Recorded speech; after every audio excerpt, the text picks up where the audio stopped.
each group of you a different era of history to research. And the question is, what impact did your era have on the modern world? So Sarah, your group has the ancient Greeks. Ravi, you've got the Romans. And Danny's group gets, yes, a bit of a challenge for you. You get the Middle Ages. Some even call it the Dark Ages. Boring.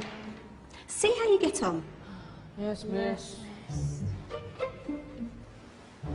So, Serene, yes, you get the Renaissance.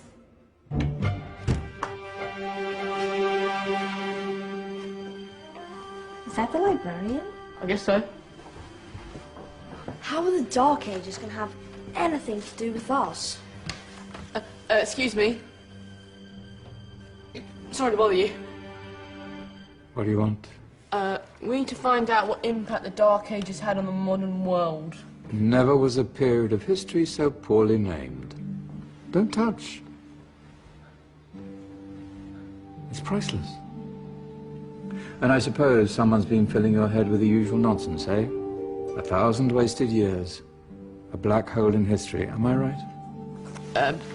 Yeah, sort of. You see, it's always the same.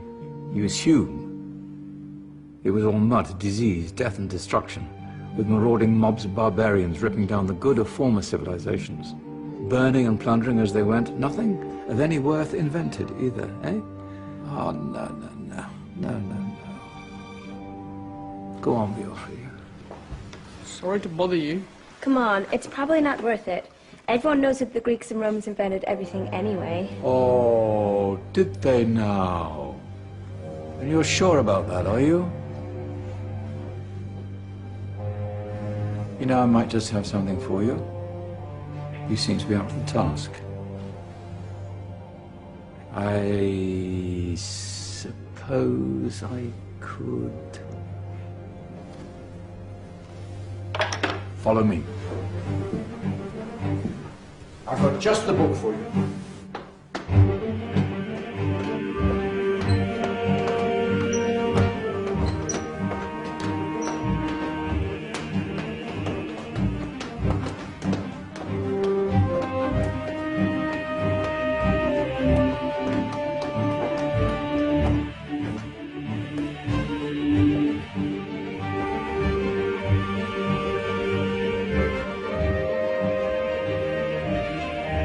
Where are we going? I don't know. Ask him. Excuse me. Where are we going? From darkness into light, my young friend. From ocean onto land, there are things you should know. Oh, yes, indeed. Yes, indeed.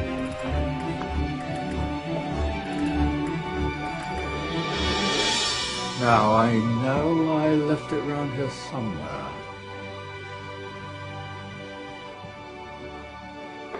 Ah, here it is. Now, take a look. If you dare.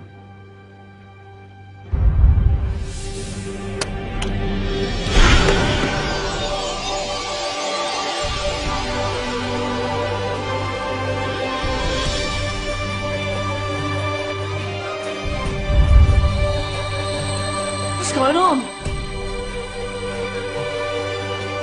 Welcome to the Dark Ages, or as it should be known, the Golden Ages.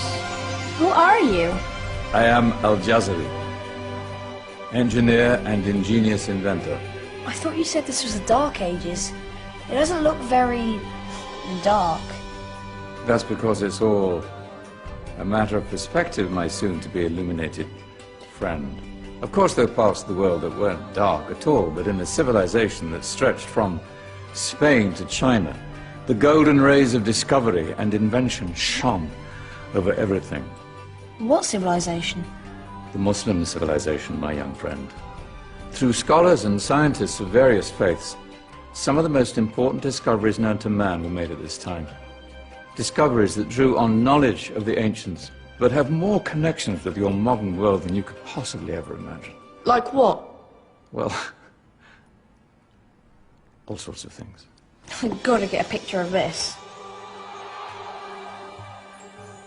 I knew it was a good idea.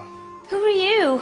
Allow me to introduce Ibn al-Haytham, a great scientist whose ideas led to the invention of the camera. You invented the camera?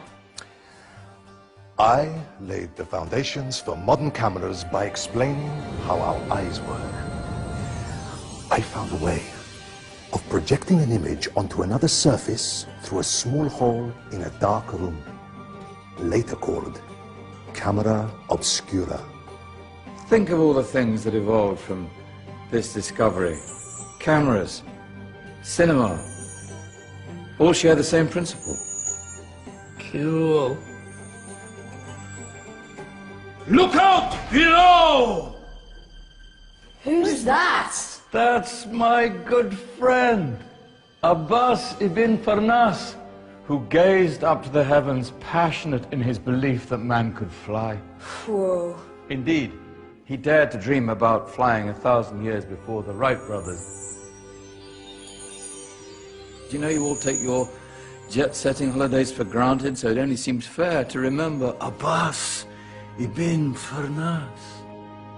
Stand by. I'm ready for takeoff.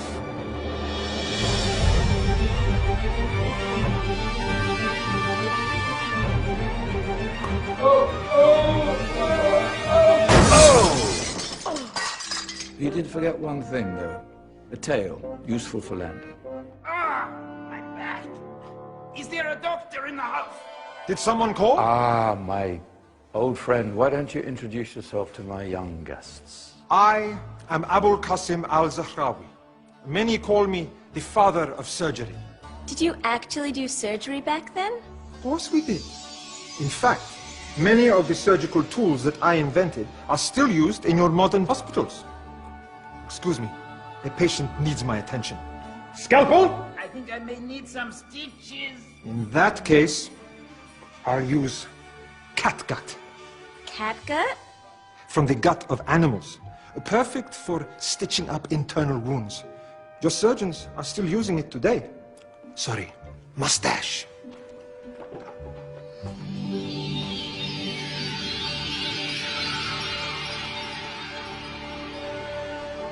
Who's she?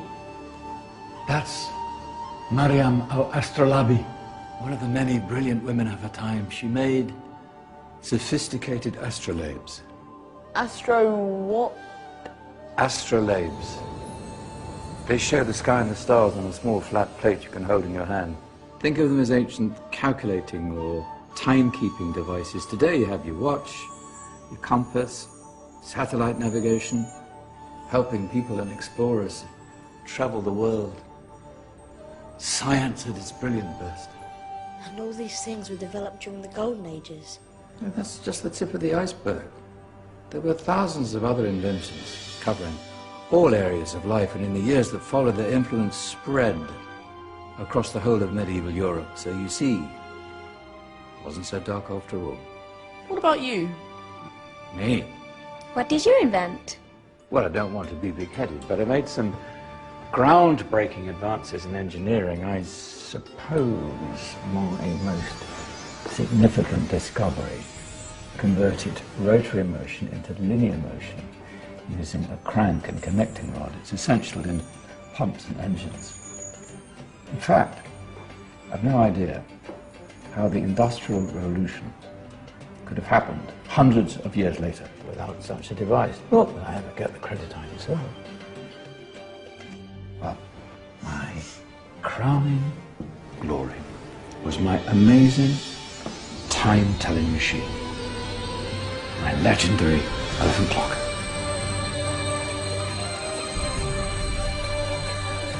It's a clock. Yes. Dozens of components collected from different cultures around the world. Indian, Greek, Arabian, Egyptian, Chinese. Wow.